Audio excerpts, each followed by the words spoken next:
On the eve of the wedding, I received a pregnancy test and an ultrasound report. The results indicated the baby was already 3 months along, and the examinee was my wife. However, Ruby and I had been together for 3 years, and I had never touched her. Upon seeing the report, I immediately proposed divorce. Ruby's childhood playmate called me, crying and apologizing, "Brother Howard, I'm sorry. I accidentally filled in the wrong address.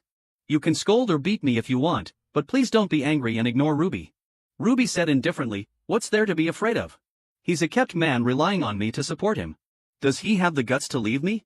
I handed over the divorce agreement and turned to leave. I wanted to see how Ruby could afford to support her kept man without me. When Ruby came back, I was sitting on the floor in the living room, drinking. The room was pitch dark. She almost tripped over a beer bottle. When she walked closer and turned on the light, I didn't even look up. I took a sip of wine and pushed the divorce agreement in front of her. Ruby reached out to take it casually, flipped through it, and then threw it at my face, sneering, "Howard, I provided you with good food and drink all these years. What else are you not satisfied with?" After saying that, she stepped over me with her long legs and opened the window to let in some air. She kept her palm on her lower abdomen while walking in high heels. In the past, I would definitely have gotten up to support her at once for fear that she might feel uncomfortable, but now I just thought I was ridiculously stupid back then. "Sign it. Let's part on good terms," I said. After finishing the last bottle of wine, I staggered to my feet, went to the room, and pulled out my suitcase. All these years, I had been taking care of the family and Ruby on one hand and also helping with her company on the other. The excessive workload had left me physically and mentally exhausted. Now I just wanted to get rid of Ruby, have a good rest, and live for myself for once. Ruby stared at the suitcase in my hand, stepped on the divorce agreement with her high heels, and looked displeased. "Howard, have some self-respect. Tristan can't even sleep well every day because of you, and he even cried and said he'd let you scold or beat him. What else do you want? Are you going to force him to death before you're satisfied?" Tristan was Ruby's childhood friend. He was handsome, sweet-talking, and good at coaxing girls. His hobbies were very similar to hers, except for having no money. He almost met all of Ruby's requirements. Coincidentally, what Ruby had the most was money, so they hit it off immediately. Seeing that I was silent, Ruby walked up to me and pointed at my chest. "Stop putting on this act of being deeply wronged. The 120 SQM house you live in is much better than that of most people. If you're really uncomfortable in your heart, I'll ask him to come and apologize to you, and then we'll just let this matter go." Apologize? They already had a child. What did I need his apology for? Was I supposed to be magnanimous enough to forgive him and then raise the child of her and her lover for free? What's between you two has nothing to do with me, and I don't need his apology either. Perhaps tired from standing, Ruby sat on the sofa and said helplessly, "Howard, Tristan is different from you. I'll never let him threaten your position. What's there for you to mind? I'm already so tired from dealing with the company's affairs every day. Could you just stop causing me trouble?" She sighed, and her tone wasn't as tough as it was at the beginning. If I hadn't seen the photos of her having a candlelight dinner with Tristan tonight, maybe I would really have understood how hard her work was. Now I just thought her explanation was feeble, and I'll never let him threaten my position. Is Tristan even worthy of being compared with me? They already have a bastard. Isn't it ridiculous for you to say that? Ruby's face immediately darkened. What bastard? That's the crystallization of our love, Howard. Listen carefully. This child is yours and mine. You'd better keep what you just said to yourself, or don't blame me for being rude. Being rude? I really wanted to see how Ruby would be rude. Was she going to fire me, divorce me, or block me in the industry? Where did she get the confidence to threaten me, even though she had cheated and was pregnant? My heart turned cold, and I was completely disillusioned with her. "I'll send you the divorce agreement again." After saying that, I turned around and left. Seeing that I wouldn't be swayed by either soft or hard tactics, Ruby shouted, "Howard, think it over carefully. Once you walk out of this door, I'll stop all your cards." My hand holding the suitcase froze. So, in her heart, I had always been with her because of money. After 3 years of being together day and night, I thought Ruby could see my sincerity. It turned out that it was just a pipe dream, so fragile. I didn't stop walking and headed out of the house. "Howard, you're just a vampire attaching yourself to Ruby. Without me, you're just a good-for-nothing." Even though I had heard much harsher words and had already decided to let go, my heart still ached terribly when facing her angry shouts. Actually, the reason Ruby thought like this was that I was an orphan. The Luck Clan, in order to gain the reputation of being a philanthropist and expand its popularity, had sponsored the education of many children and orphans. I was one of them. After graduating, I entered the Luck Clan with excellent grades and had the life I have now. I really should be grateful to her. Ruby and I first met in the hospital. She was sent there for treatment because of depression. Coincidentally, I had broken my leg at that time and stayed in the hospital for 2 months. After we met, I tried every way to make her happy every day, and gradually, we became familiar with each other. With my company and the effect of the medicine, Ruby's condition gradually improved. Later, she graduated from Harvard and began to inherit the family business. We had less and less time to meet, and our relationship gradually became estranged. After that, I also wanted to make a name for myself outside. On the day I was about to leave, I told Ruby. However, she hugged me at the airport and confessed her love. She cried a lot and said she didn't want me to leave and asked me to stay and help her because she was under too much pressure. I couldn't bear it in my heart and agreed to her. But the elders of the Luck clan thought I was coveting the Luck clan's property and treated me even colder. At first, they firmly disagreed. They only relented after Ruby had a depression attack and was sent to the hospital after attempting suicide. However, before the wedding, they asked me to sign a prenuptial agreement and have it notarized. If one day Ruby and I separated, I couldn't take away anything from the Luck clan. I signed it without hesitation. From the beginning to the end, all I wanted was Ruby herself. My marriage with Ruby was legal but not recognized by the public because the Luck clan thought my identity was not presentable, and the wedding was postponed again and again. At that time, Ruby had always comforted me, saying that she hadn't grasped the real power yet and asked me to be patient. When she completely took control of the Luck clan, she would definitely give me a grand wedding. At that time, that wedding seemed so far away, but I was still very happy because what Ruby promised was not just a wedding but our future. So, at that time, I worked like crazy and helped her negotiate one project after another. At the banquet table, I helped Ruby gradually secure her position in the Luck clan. I became the sharpest weapon for her in the business world. The elders of the Luck clan finally agreed to let us hold a makeup wedding. Everything seemed to be developing in a good direction. I thought that we could finally achieve a happy ending. Unexpectedly, Tristan returned to the country. By the time I realized that their relationship was unusual, it was already too late. In recent years, we had been under constant pressure. Tristan could bring her a different world and could help her relieve the stress. On the contrary, after 3 years of experiences, I had gradually become more mature. I got up early and went to bed late every day to negotiate projects, and I couldn't be as carefree as Tristan at all. There were fewer and fewer exchanges between us, and whenever we talked, it was always about work. The way she looked at me had also changed from passionate at the beginning to cold. I had tried many ways to repair our relationship, but she always refused, saying that she didn't have time. Just when I thought our 3-year marriage was coming to an end, Ruby proposed to hold a makeup wedding. She said that no one could influence her decisions now and that she wanted to fulfill the promise she had made back then. I was deeply touched at that time and also believed her when she said that she and Tristan were just buddies. After all, we had grown up together since childhood and had been married for 3 years. Our relationship wouldn't break so easily. Until Tristan showed me their chat records. Everything Howard has now was given by me. What right does he have to interfere in my affairs? Of course, I love you the most. It's just that there are still several projects in the company in his hands. Appropriate appeasement is also important. After all, we still need him to make money to support you. I'm pregnant with your baby now, and we also need to make plans for the baby. Besides these, there was also an ultrasound report. During the 3 years of marriage, because I had to take care of her illness in the company, I had never touched Ruby. She also promised me that she would give herself completely to me on the day of our wedding. I believed her, but when I saw the messages sent by Tristan, I was completely disillusioned. Ruby's depression started in the year when he went abroad, and I had been Tristan's substitute from the beginning to the end. Now that I think about it, perhaps our marriage had been wrong from the very start. I found a hotel to stay temporarily, planning to have a good rest before going to talk to Ruby about the divorce. However, the next day, I was woken up directly by Ruby's phone call. As soon as I picked it up, a stream of abuse came from the other end. Howard, today is our wedding. What do you mean by disappearing? Do you want to make the Luck clan a laughingstock in the whole world? I warn you that the wedding is about to start. If I don't see you within 10 minutes, don't blame me for being rude. I held the phone away from my arm and listened calmly to her angry shouts. After she stopped, I asked a rhetorical question. What does this wedding have to do with me? The wedding venue and decoration were all arranged by her and Tristan, and the purpose of it was to attract sponsorship. Nothing was for me. Ruby, I made it very clear yesterday that I want a divorce. Even if the Luck clan loses face now, it's your own doing. You can't blame anyone else. This sentence completely angered Ruby. Howard, if you don't come, I'll have to take measures. I sneered and said disdainfully, do you, Ruby, have the ability to kidnap me by bypassing the law? Howard, don't be so ungrateful. Before Ruby could finish her words, I hung up the phone directly. Since I couldn't fall asleep after tossing and turning in bed, I simply went downstairs for a walk. I hadn't walked a few meters when Ruby's guardians surrounded me in public. They didn't dare to use force and could only be in a stalemate with me.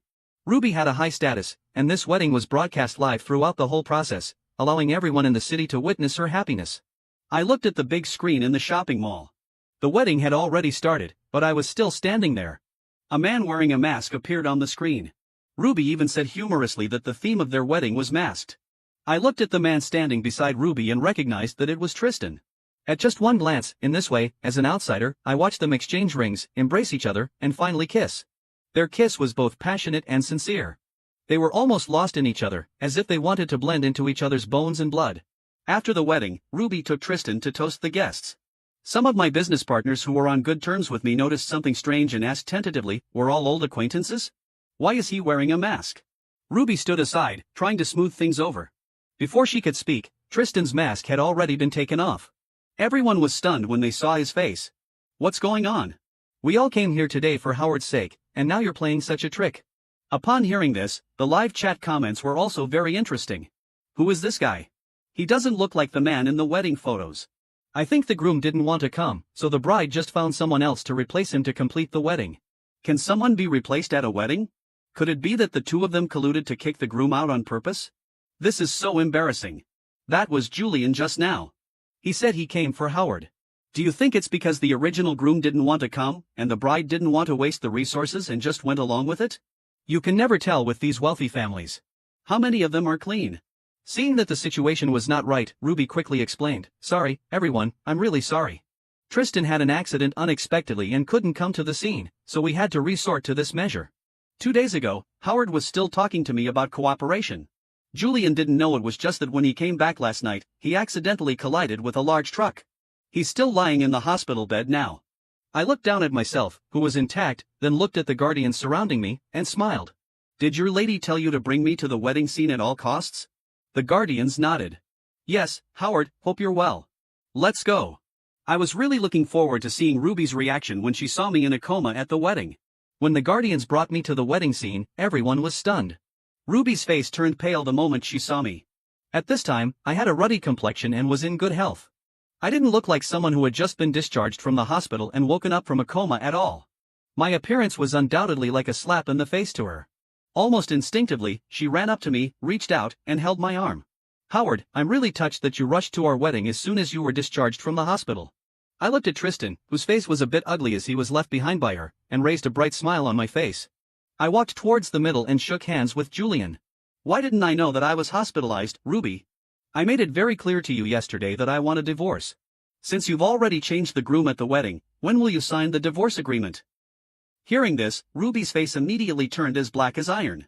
Moreover, some frontline Nyson posted the matter of Ruby's guardians escorting me online. Ruby saw that things were developing in an uncontrollable direction. She immediately took the microphone from the master of ceremonies, stood on the stage, and said, "Howard, you can't say these unlucky words at the wedding. Just because we had a quarrel, it's all a misunderstanding. Since you're here, let's go through the wedding process again." Without waiting for my consent, Ruby directly came down, took my wrist, and led me onto the stage. The master of ceremonies also played the wedding march as directed by the board of directors.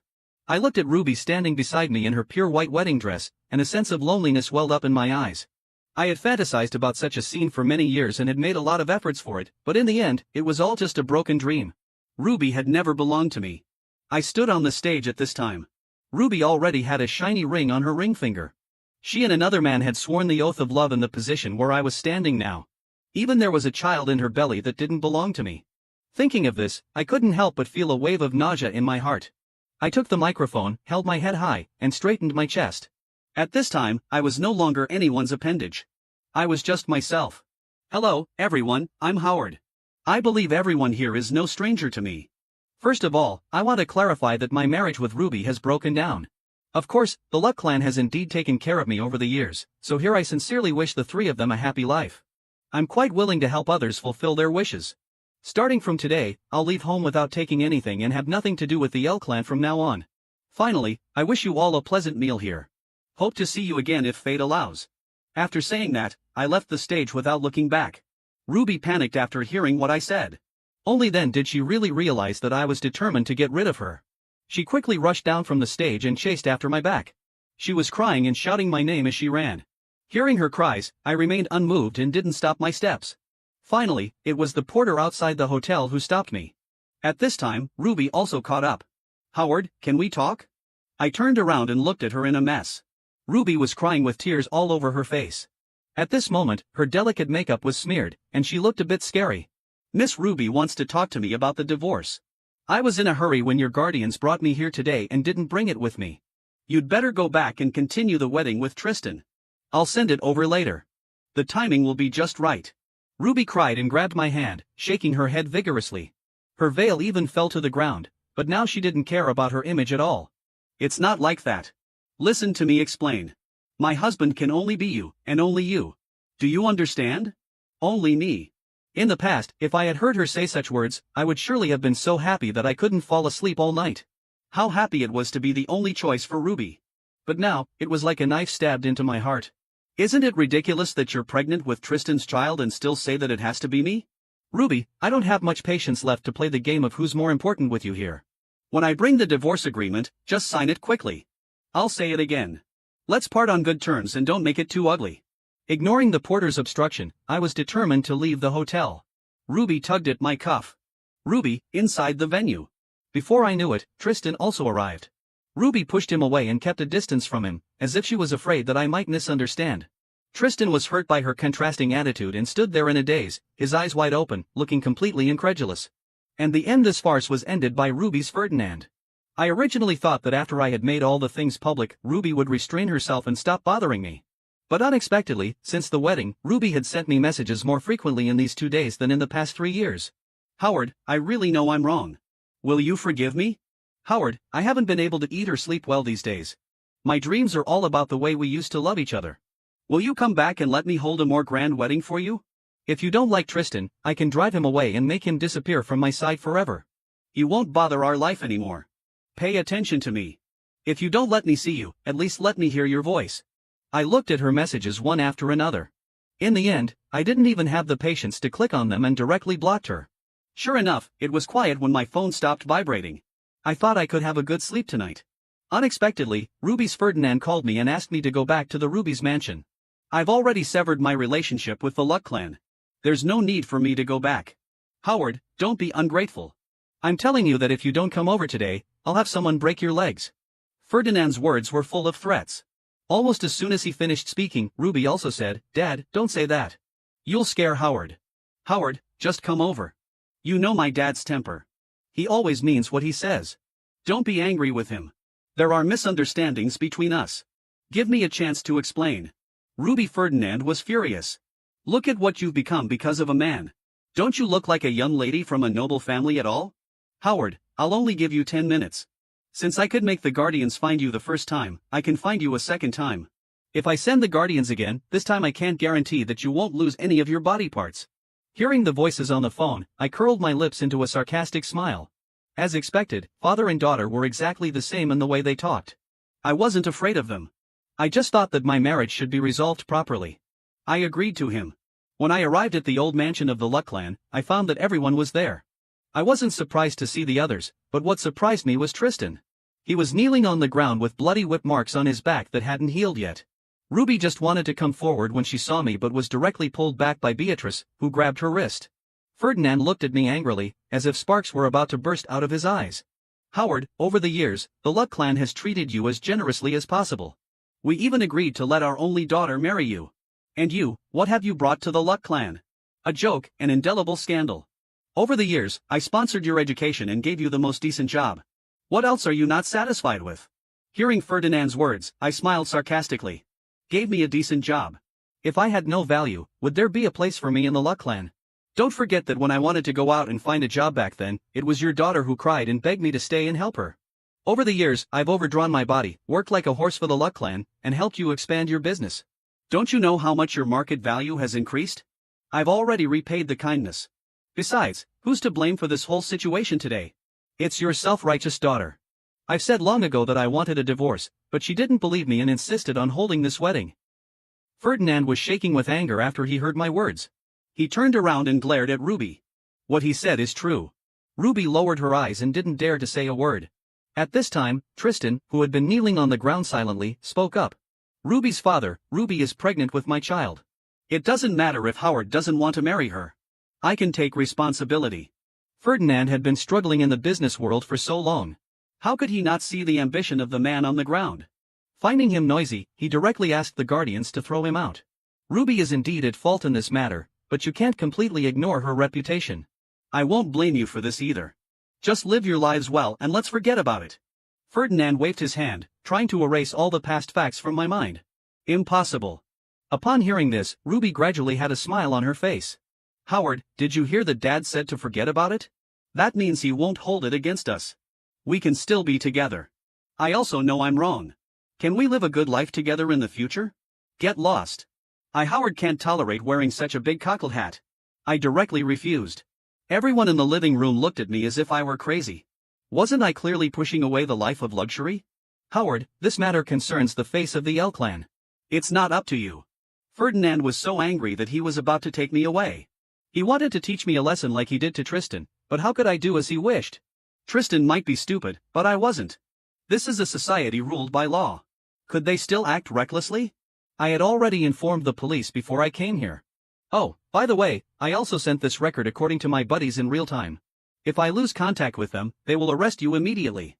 You, Ruby's father, it was you who taught me that one should always leave a way out for oneself, right? Ferdinand's face stiffened. Seeing this, Ruby immediately broke free from Beatrice's hand and ran up to me, hugging me tightly. Howard, can you please not be so cruel to me? I want to be with you. I really know I'm wrong. I was just bewitched for a moment and didn't know things would turn out so serious. She was crying pitifully, and my whole shoulder was soaked. I reached out and pushed her away. Ruby, you're already an adult. Adults should take the consequences for what they've done. What kind of person are you to dare to lecture my daughter? Ferdinand picked up the teacup on the table and threw it at me, but I dodged it. Actually, Ruby's becoming what she is today has something to do with her father's indulgence. The teacup fell to the ground with a loud noise, making everyone in the living room tremble. I looked at him and simply went forward and overturned the table in front of him. I, Howard, have never been afraid of trouble. Do you think you can scare anyone like this? I'm telling you, I'm determined to get divorced. From now on, the Luck clan has nothing to do with me anymore. After saying that, I directly left the Ruby's mansion. Since we had already fallen out, there was no need to hold back. It's better to make things clear for both sides so that they won't think that I'm coveting their property of the Luck clan. However, this live wedding caused a stir on the internet. Soon, someone dug out the story between me and Ruby. For the ins and outs of it, I also provided some clues. Ruby was so busy trying to suppress this matter that she didn't harass me for over half a month. Over the years, I had been accumulating connections to pave the way for Ruby. Now that I announced my withdrawal from the Luck clan, many former business partners began to offer me opportunities. After all, I had outstanding abilities and remarkable business skills. I refused them all. I wanted to accomplish what I had given up for Ruby at the beginning, starting my own business. I'll do my best from today on. I, Howard, will only live for myself. Just when I was extremely busy with starting my own business, Tristan came to see me. He looked at me as if I were his enemy. It's all because of you that my dream of marrying into a wealthy family was shattered. He raised his fist and wanted to hit me, but I pinned him to the ground. It has nothing to do with me that Ruby doesn't want you. You're just a plaything for the rich. You don't have the ability to keep her yet. You come to me. Isn't it ridiculous? You're talking nonsense. She clearly said that she loved me. She was even willing to have my child. If it weren't for you, we would have been happy together long ago. Tristan tried to struggle, but with my whole body weight on him, he couldn't move at all. What she said to you was just what was left after she said it to me. Only you think that was love. Tristan obviously didn't believe it. I'm different from you. General Manager Lou was willing to give her first time to me. What about you? You were married to her for 3 years. What did she give you? She didn't even want you to touch her. Yes, what Tristan said was right. What did I get during the 3 years of marriage with Ruby? Endless cold looks and suspicion and an overdrawn body. Apart from these, there seemed to be nothing else. Got nothing to say to a fool like you who deceives himself. I really have nothing to say. Since in your opinion I'm worthless to Ruby, then you should quickly ask her to sign the divorce agreement with me and make way for you. I stood up, reached out, and patted the dust off my body. I'll be waiting for your good news. After saying that, I left.